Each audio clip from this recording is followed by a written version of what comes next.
The corner lot had never been empty because nobody wanted it. My grandfather purchased it in the early 1970s with the dream of building a second family home one day. Life changed, businesses came and went, and eventually my parents inherited it before passing it to me. Although I lived several streets away, I paid the taxes every year, hired landscapers to cut the grass every month, and maintained insurance on the property. Everyone in the neighborhood knew it belonged to my family. At least, they did until a new HOA board took over and began pushing an aggressive redevelopment campaign to attract wealthy buyers. They believed unused land lowered surrounding property values, so they began searching for parcels they considered neglected. My lot became their favorite target. They claimed my landscaping company had failed to maintain it, even though they had entered the property without permission and removed the maintenance signs. Then they sent violation notices to my home address after learning I was overseas, fully aware that international mail would take weeks to reach me. By the time I returned, they had already held hearings without me, declared the property abandoned, recorded questionable documents, and signed an agreement selling the land to a developer building million-dollar homes. I arrived to find heavy machinery digging trenches where my grandfather once planned a garden. The project manager showed me papers signed by the HOA president claiming the association controlled the parcel. At first glance everything appeared official, complete with seals, signatures, and county recording numbers. My attorney immediately noticed inconsistencies in the legal description.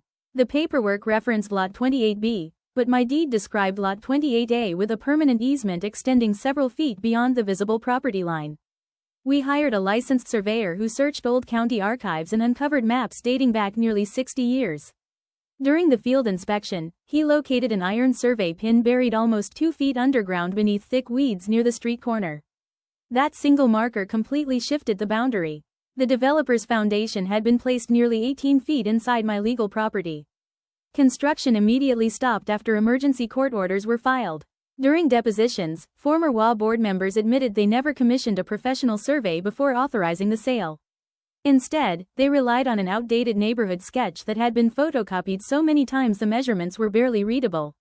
Even worse, emails revealed the HOA president had privately promised the developer a fast approval if construction began before I returned from overseas, believing I would simply accept a financial settlement rather than challenge the project. The county recorder later testified that several documents submitted by the HOA omitted pages identifying the true owner of the parcel. Investigators discovered signatures had been copied from unrelated maintenance agreements and attached to land transfer forms that I had never seen. The developer, realizing they had been misled, sued the HOA for millions in losses after purchasing building materials, hiring contractors, and marketing luxury homes that could never legally exist. Homeowners became furious after learning HOA funds would likely be used to defend multiple lawsuits. Elections were held only weeks later, replacing nearly the entire board. The president resigned before disciplinary hearings could begin, insisting she had acted in the community's best interests. The court eventually restored my title, ordered every structure removed from my property, and required the HOA to reimburse my legal expenses, survey costs, landscaping damage, and lost use of the land. Months later, after the machinery disappeared and the trenches were filled, I placed a polished granite monument around the original survey marker with a small plaque honoring my grandfather's vision. Every neighbor who walks past now understands that a forgotten piece of steel hidden beneath the ground proved stronger than stacks of fraudulent paperwork, expensive construction equipment, and an HOA that believed nobody would challenge their authority.